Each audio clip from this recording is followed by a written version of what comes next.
Estamos de volta, alunos maravilhosos, maravilhosos, queridos, queridas e inteligentes, competentes de Francinópolis, de Joca Marques, de Monte Alegre, Queimada Nova, Ribeira do Piauí. Aquele abraço também para o povo de Baixa Grande do Ribeiro, que acompanha pelo YouTube, e para a Francisca, também acompanhando essa aula. Vamos dar continuidade ao mundo do trabalho. A primeira parte da aula falava sobre o que é pensar de modo interdisciplinar. Nessa segunda parte, nós vamos começar a entender o que é pensar de modo interdisciplinar e como pensar de modo interdisciplinar no mundo do trabalho. Então vem comigo, olha só. No primeiro módulo dessa disciplina, Projeto de Aprendizagem Interdisciplinar 1, nós tivemos dois conhecimentos fundamentais. Nós aprendemos que, primeiro, nessa disciplina há o desenvolvimento de habilidades de observação, investigação científica, trabalho em equipe e resolução de problemas reais. 2, que nessa disciplina nós aprendemos que há a promoção de situações de interação dos estudantes com a escola em que estudam, para identificar e resolver problemas do cotidiano. No módulo segundo, o nosso foco será o mundo do trabalho na vivência da educação, ou a educação no mundo do trabalho. Nós temos 4 objetivos para essa disciplina nesse módulo. O primeiro, está relacionado à análise dos modos de organização do trabalho atreladas às escolhas profissionais e ao projeto de vida do estudante. O que isso quer dizer? Que nesse módulo nós vamos conversar sobre o mundo do trabalho e as escolhas, as opções, que o mundo do trabalho oferece para nós, para você, no caso, estudante que me acompanha. Também vamos pensar nas diferentes dimensões da formação do estudante de forma integrada e nos diferentes componentes curriculares. Ou seja, nós vamos pensar de modo interdisciplinar, utilizando as 5 disciplinas do nosso módulo 2.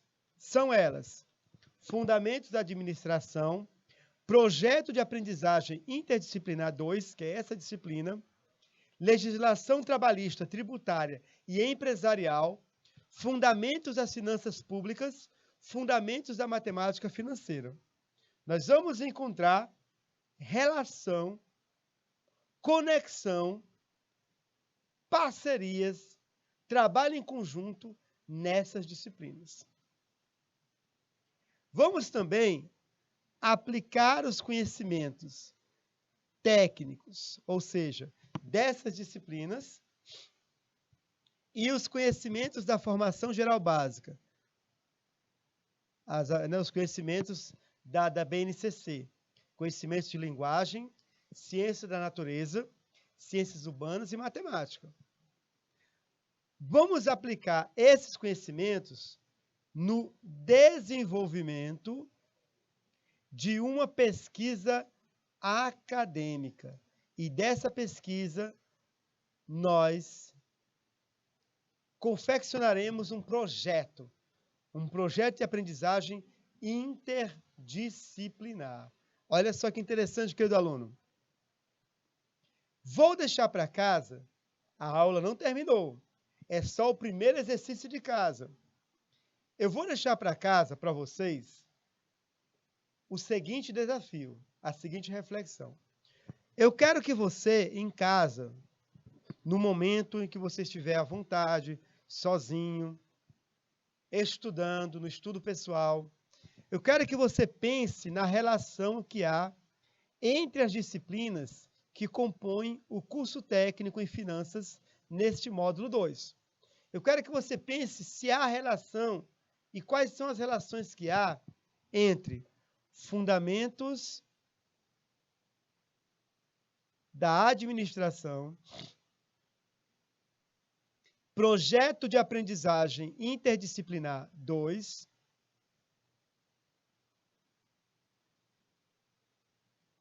legislação trabalhista, tributária e empresarial, fundamentos das finanças públicas, fundamentos da matemática financeira.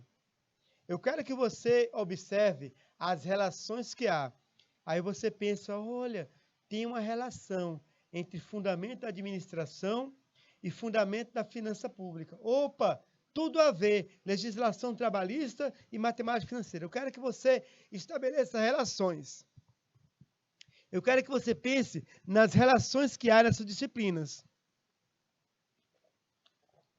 Porque é justamente a nossa proposta nesse curso, nessa disciplina de projeto de aprendizagem interdisciplinar. Encontrar essas conexões para que possamos aprender a mobilizar saberes e habilidades que são diferentes. Anote em seu caderno suas descobertas e vamos compartilhá-las nas próximas aulas. Olha só, querido aluno, querida aluna, continuando. Mundo do trabalho. Francinópolis, Joca Marques, Monte Alegre, Queimada Nova, Ribeira do Piauí. O que é o mundo do trabalho? Antes de falarmos do mundo do trabalho em si, vamos falar sobre os dois conceitos que estão sendo trabalhados nessa aula. O primeiro conceito é o conceito de interdisciplinaridade, que você já tem ideia do que seja. O segundo conceito é o oposto da interdisciplinaridade, a não interdisciplinaridade ou a multidisciplinaridade.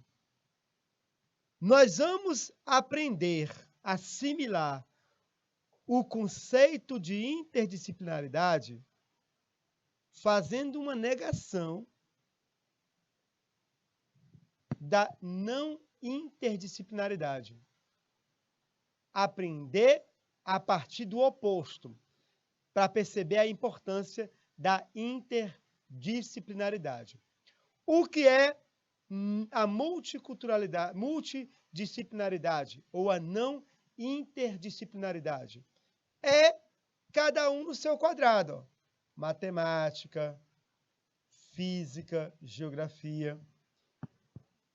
Não existe relação nem cooperação entre as disciplinas. Cada um no seu quadrado. O que é da matemática, é da matemática. O que é da física, é da física. O que é da geografia, é da geografia. O que é da ciência, é das ciências. O que é da língua portuguesa, língua portuguesa. Cada um na sua e ninguém se mete na área do outro. Esse tipo de pensamento não interdisciplinar, que não enxerga conexão entre as partes, ele é perigosíssimo para o mundo do trabalho. Por quê, professor? Olha só. Quando as pessoas fazem somente cada um a sua parte, sem se importar, se interessar pelo outro, pelo conjunto, pela equipe, sem mobilizar saberes, habilidades e pessoas diferentes, não vai existir um trabalho coordenado e nem vai existir uma identidade grupal. Cada setor, cada colaborador faz somente a sua parte, o seu serviço, sem a visão do todo. Olha, eu faço o meu trabalho, você faz o seu e ponto. Não! Não existe numa empresa o eu. A empresa é um plural. Nós. O meu trabalho, ele precisa ser feito para que o outro faça o dele. Há uma conexão. Isso é interdisciplinaridade. Quando é não interdisciplinaridade, cada um faz o seu, ocorre o quê? Uma desmobilização. Cada um faz sua parte, ninguém faz nada direito. Respostas e soluções para crises, por exemplo, podem atrasar, porque essa pessoa aqui sabe de algo, se fosse partilhado com ela, melhorava o trabalho dela, mas ela não fala. Cada um na sua. Não existe cada um na sua na empresa. Quando a pessoa pensa cada um na sua numa empresa, ela não está pensando de modo interdisciplinar. E não se esqueçam, toda a profissão é interdisciplinar. Além disso, a empresa ela pode sentir efeitos colaterais da especialização. O que é um especialista? O especialista é aquele que sabe muito de muito pouco. Eu sou especialista em Copa do Mundo. Parabéns, você sabe muito de muito pouco. Eu sou especialista em marketing. Parabéns, você sabe muito de muito pouco. Eu sou especialista em história americana. Parabéns, você sabe muito de muito pouco. É o efeito colateral. Quando eu só penso em mim e me fecho no meu quadrado, eu acabo sabendo muito de muito pouco. E eu não evoluo. A evolução é a interdisciplinaridade. Cutuca o colega do lado e fala de novo. Toda profissão é interdisciplinar. Cutuca o colega do outro lado. Cutuca assim, fala. Olha aqui, toda profissão é interdisciplinar. Fala para o colega da frente. Toda profissão é interdisciplinar. Fala para o colega de trás. Vamos lá, pessoal de Francinópolis. Vira o rosto e fala de trás. Toda profissão é interdisciplinar. Fala para o colega que está atrás. Fala mesmo. Até para ele acordar, para ele não dormir. Turma, na interdisciplinaridade, nós temos um objetivo, um projeto. E matemática, física e português e outros conhecimentos, outros saberes, eles vão agir, existe cooperação e diálogo, uma ação coordenada. O objetivo da empresa é aumentar as vendas. Ah, mas isso é uma responsabilidade do setor de vendas. Se você pensar assim, você não está pensando de modo interdisciplinar. Porque aumentar as vendas de uma empresa é uma responsabilidade de vendas, da publicidade e até mesmo da produção, do marketing, da diretoria, do setor financeiro. Toda a equipe, todos os setores, toda a empresa vai atuar em conjunto, coordenadamente, para o objetivo comum, aumentar as vendas. Mas se eu pensar que vendas é apenas uma preocupação do setor de vendas e não me engajar, fizer a minha parte, vou fazer aqui a minha parte, eles quiserem que vendem. A empresa quebra e você fica sem emprego. O trabalho é conjunto. O sucesso de todos depende do esforço, do compromisso de cada um. Então, gente, no mundo do trabalho, a interdisciplinaridade ela é fundamental. Toda profissão é interdisciplinar. Gente, atuação em equipe, colaboração de várias especialidades. Ora, o especialista em vendas sabe muito de muito pouco. O especialista em publicidade sabe muito de muito pouco. Vamos juntar essas especialidades e aí teremos um grande conhecimento. E aí nós podemos atingir objetivos de um projeto em comum. Podemos atingir uma visão do todo. Percebe, querido aluno? Eu vou citar para vocês um exemplo do futebol para você entender a importância da ação coordenada. Vamos supor que esses aqui, ó, que esses 4 quadrados é o PSG, o Paris Saint-Germain, o time do Neymar e do Messi. Uma pessoa essa semana, ela fez um levantamento muito interessante numa rede social, e esse levantamento, para mim, é uma prova que o PSG não vai ganhar a Champions League. O que foi que ele fez? Ele colocou aqui, ó, o Mbappé, que é o atacante do PSG. Aí ele colocou aqui Neymar. E colocou aqui o Messi. É o ataque do PSG. O que foi que ele percebeu? Que não há um ataque verdadeiro no PSG. Não existe ações coordenadas de ataque no PSG. Por quê? Porque o Neymar passa a bola para o Mbappé. O Messi passa a bola para o Mbappé. O Messi passa a bola para o Neymar. O Neymar passa a bola para o Messi. E o Mbappé não passa a bola para ninguém.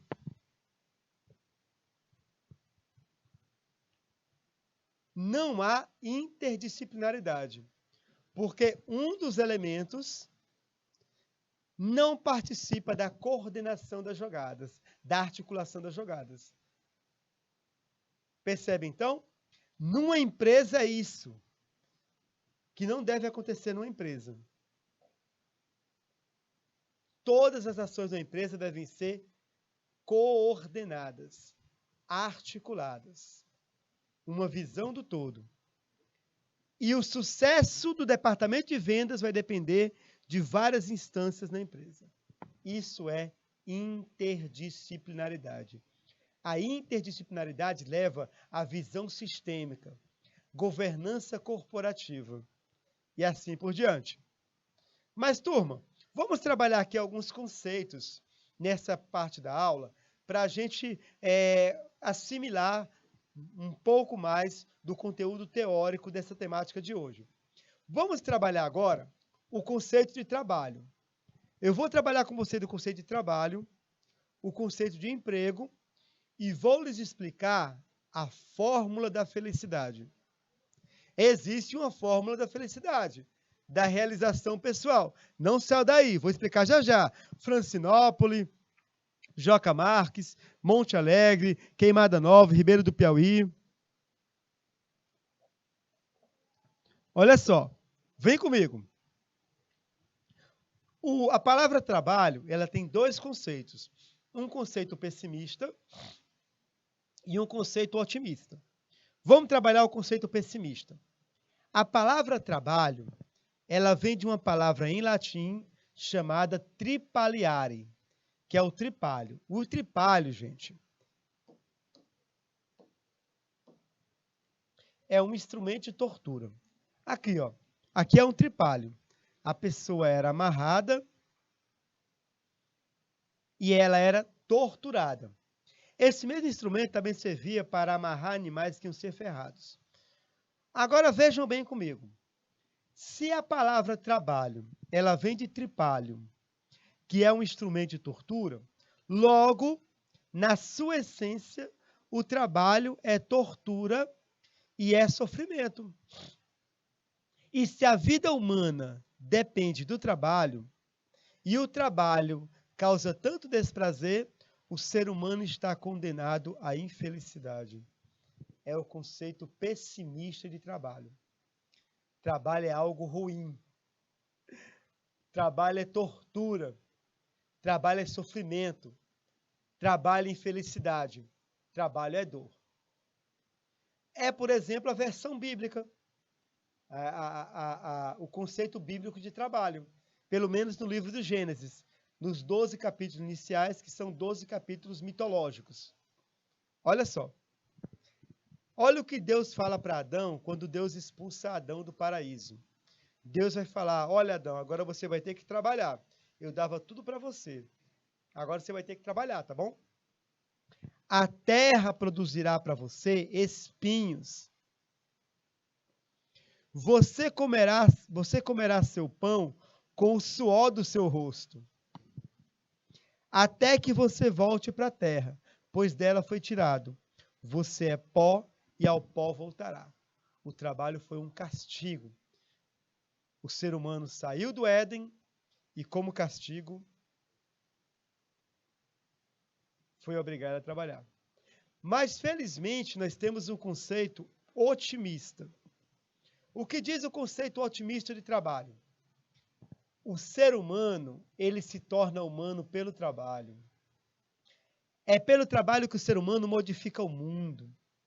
É pelo trabalho que o ser humano enriquece a percepção do mundo. É pelo trabalho que o ser humano torna-se humano. Constrói a sua própria subjetividade. É pelo trabalho, pelos desafios do trabalho, que o ser humano desenvolve a imaginação. Que o ser humano aprende a se relacionar com as demais pessoas. É pelo trabalho que o ser humano aprende a exigir de si mesmo a superação de dificuldades. Ora, nós temos aqui uma montanha.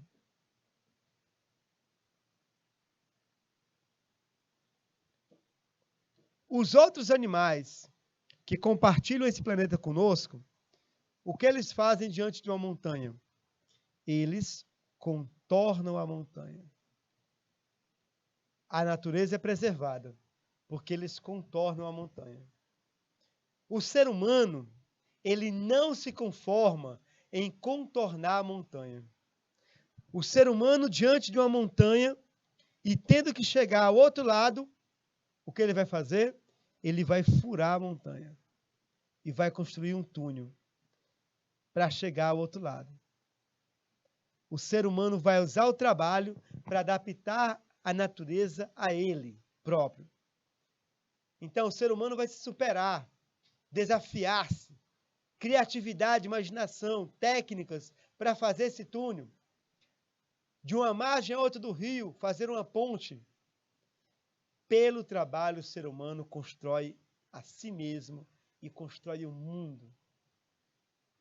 Pelo trabalho surgem as instituições, a família, o Estado, a escola. Surgiram pelo trabalho. Então, querido aluno, querida aluna, esses são os dois conceitos do trabalho. O conceito otimista e o conceito pessimista, e o conceito otimista. Mas veja bem, o trabalho, ele também tem um terceiro conceito, que eu chamo de conceito projeto de vida. O trabalho é o teu projeto de vida. No fundo, o teu projeto de vida pessoal é um projeto de vida profissional. Você optou por fazer técnico em finanças. Foi uma opção sua. Você buscou o técnico em finanças. O trabalho é o teu projeto. Atividades exercidas para você alcançar um objetivo. Eu quero ser um psicólogo. Eu quero trabalhar como psicólogo. É o meu projeto de vida.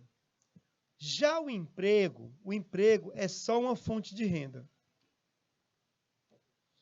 O emprego é uma atividade que eu realizo com o intuito de obter renda.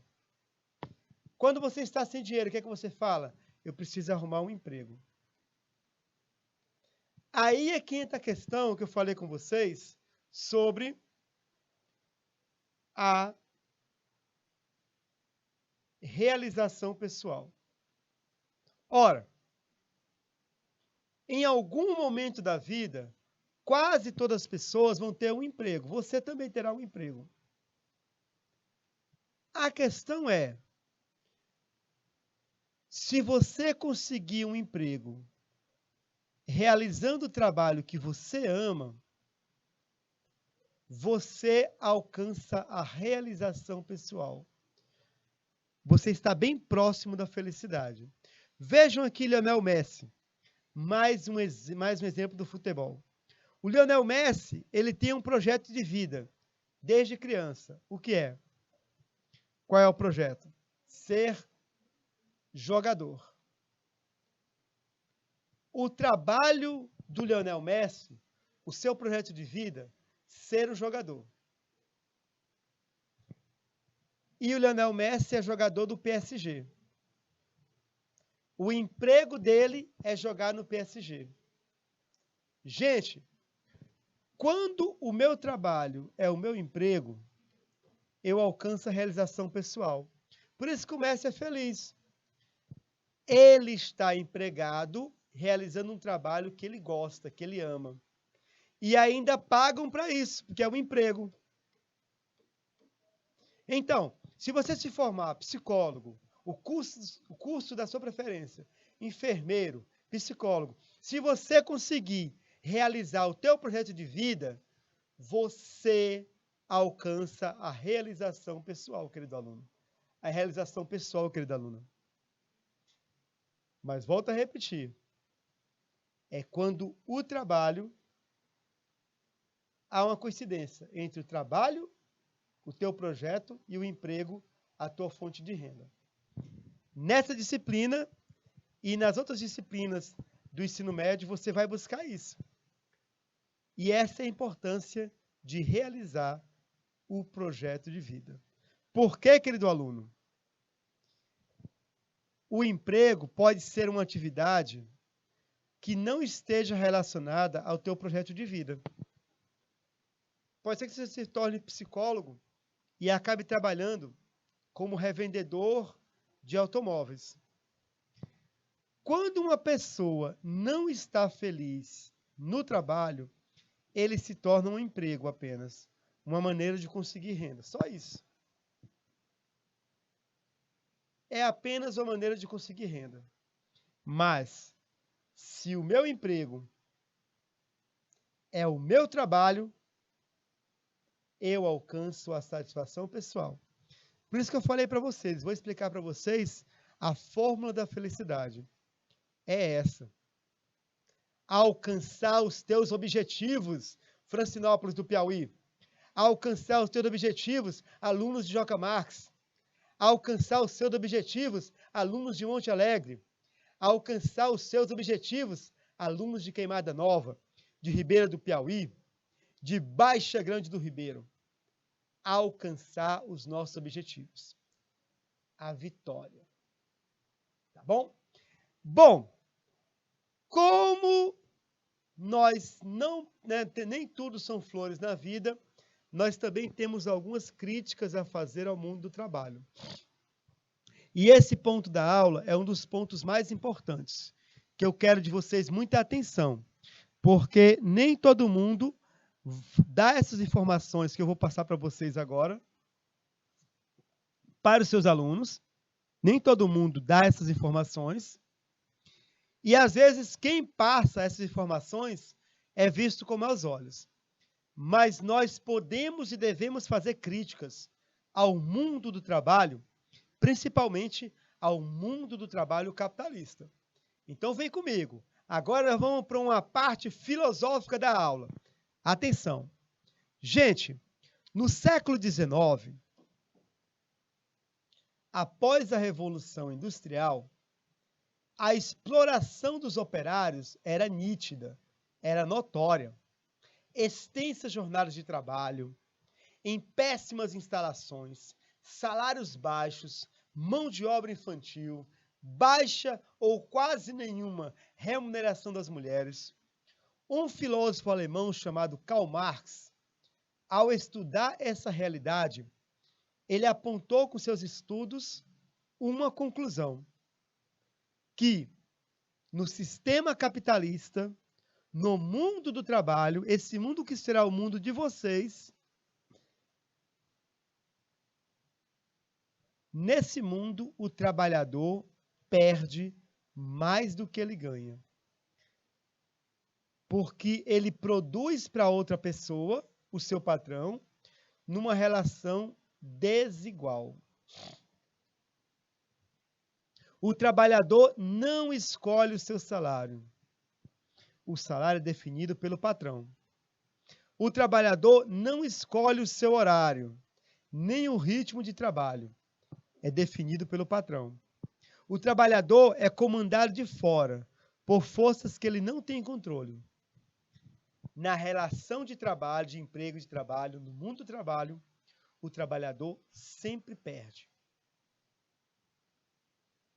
Antes da Revolução Industrial, antes das fábricas, nós tínhamos os chamados artesãos.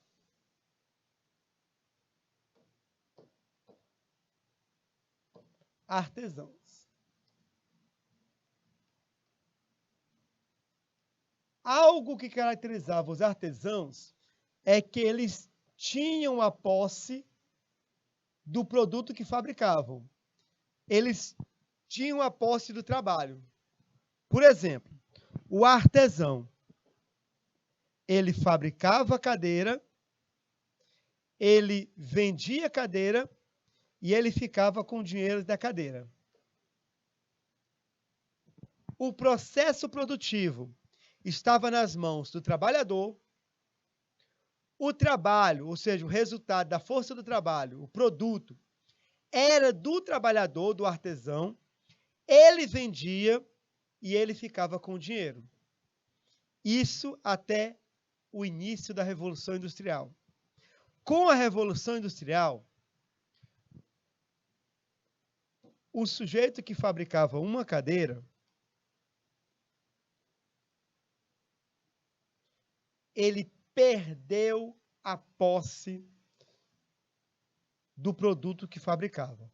Por quê? Porque ele não estava mais conseguindo vender a cadeira no mercado.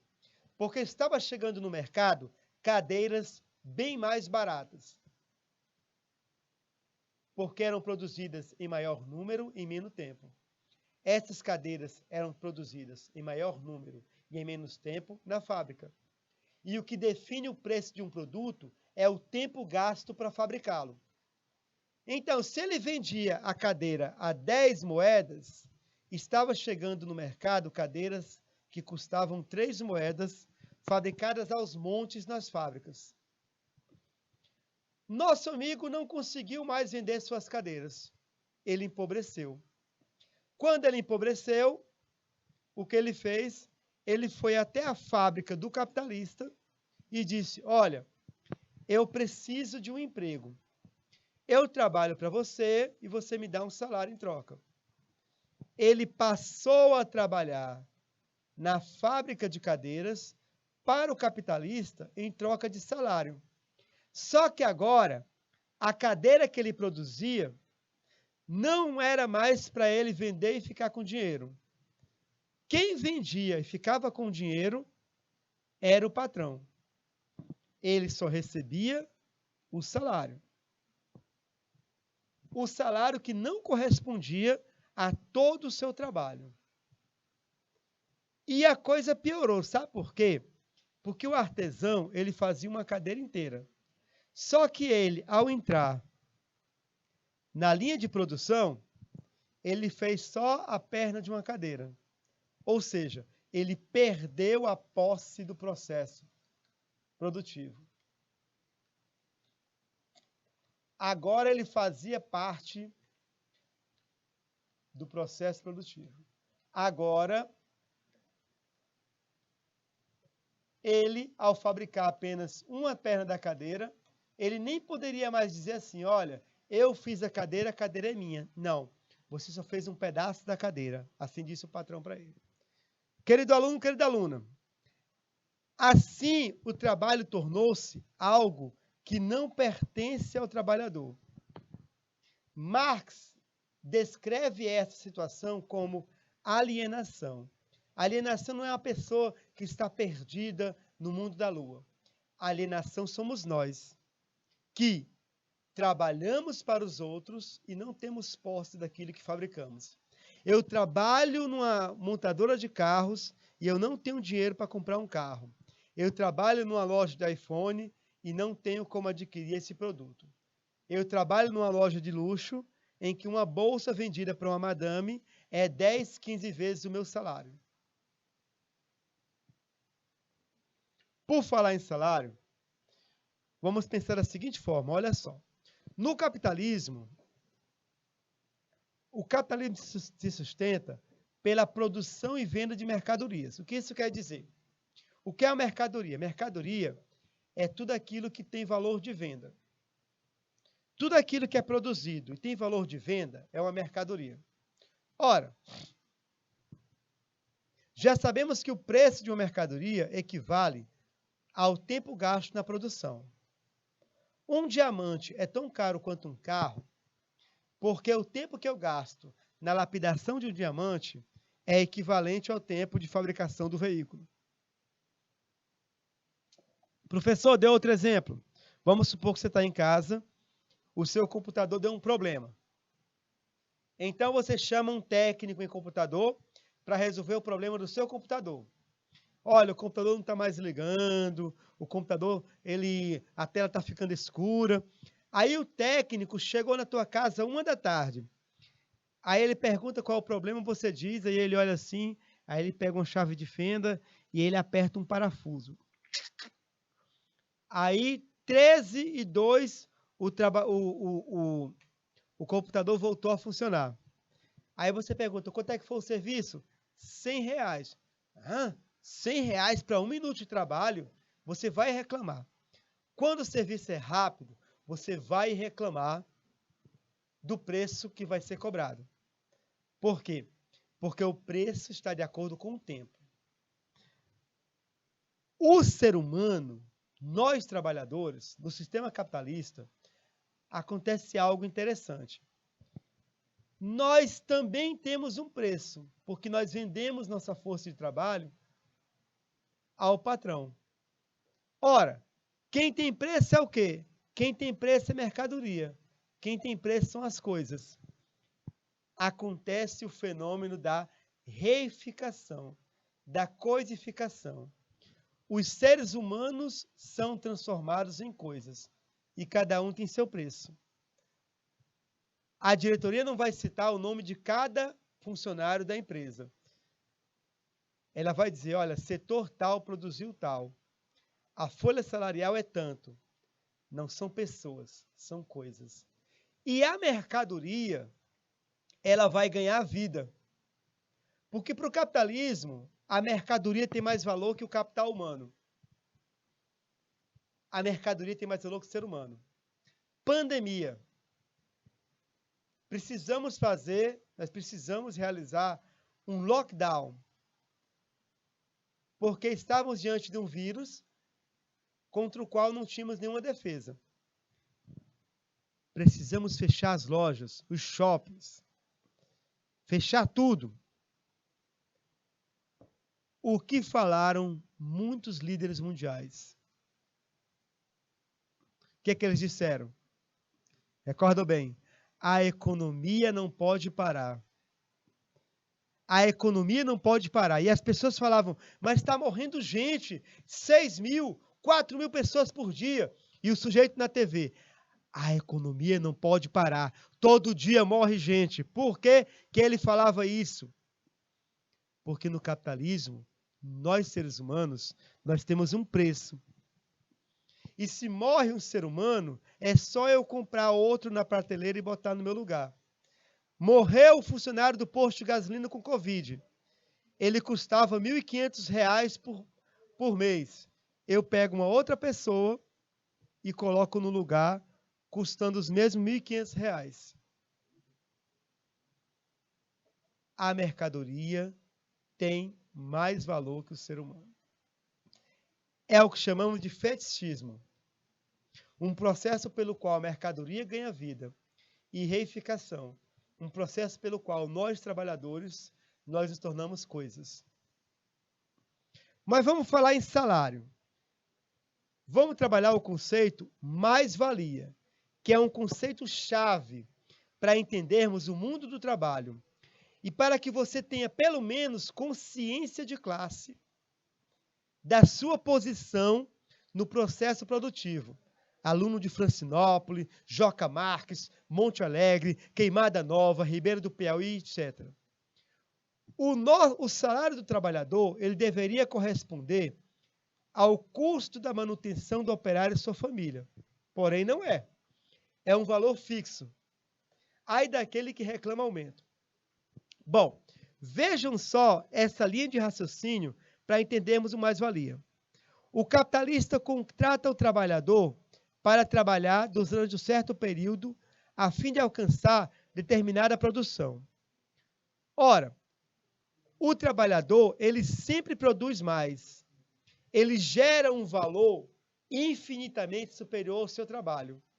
Porém, esse valor que ele gera, que é maior que o seu salário, ele não fica com o trabalhador. Lembra que ele perdeu a posse do processo do produto? Vai para o bolso de quem? Vai para o bolso do capitalista. A essa apropriação do excedente, do que eu produzo a mais, nós chamamos de mais-valia. Um valor que o operário produz na empresa, além do valor da sua força de trabalho. O capitalista se apodera de um valor que foi produzido pelo trabalhador. Gente, o que torna o capitalista rico não é o lucro, não são as vendas, é o mais-valia. É o valor que você produz e que não fica com você, fica com o capitalista. Ele enriquece explorando o trabalhador. Por isso que tem aqui essa gravura, ó, da exploração. Rapidinho aqui, ó. Vamos falar com o Dagoberto. Olha só, rapidinho. 2 minutos e meio, não sai daí. Olha esse cálculo aqui, ó. Dagoberto, ele trabalha numa fábrica fabricando 300 peças por dia. Ele trabalha 22 dias por mês. Então, quantas peças o Dagoberto produz por mês na empresa? 6.600 peças. Por mês, ele fabrica 6.600 peças. Em dinheiro, quanto ele produz? Se cada peça custa R$5, ele produz 6.600 vezes 5. Por mês, o Dagoberto produz para a empresa R$33 mil. Mas o salário dele é de 1.500. Professor, para onde foram os outros 31.500 que ele produziu? Vai para o bolso do patrão. Isso é o mais-valia. E o mais curioso é que, num dia, Dagoberto fabrica 300 peças e vende a R$5. Num dia, ele produz R$1.500. Na prática, isso acontece com Dagoberto, acontecerá com você, acontece com todo trabalhador. Na prática, Dagoberto só recebe por um dia de trabalho. Nos outros, ele trabalha de graça para o patrão. Esse é o conceito de mais-valia. E é com ele que eu termino essa aula. Poucos segundos para a aula acabar, querido aluno. Vou deixar algumas questões para casa, para você responder, para você pensar no assunto. Aqui temos a nossa revisão. Conversamos sobre muitos assuntos, projeto de aprendizagem, o que é interdisciplinaridade, conversamos sobre conceitos do trabalho, o otimista, o pessimista, relação de emprego, o que é empregado, o que é empregador e alguns conceitos críticos ao trabalho, formulados por Karl Marx. Alienação, eu trabalho para o outro, fetichismo, coisas ganham vida, reificação, seres humanos viram coisas, mais-valia, eu nunca recebo pelo que eu produzo no capitalismo. Próxima aula, relação entre trabalho e educação. Espero que você tenha apreciado, querido aluno. Espero que você tenha apreciado, querida aluna. Um abraço carinhoso. Salve, salve!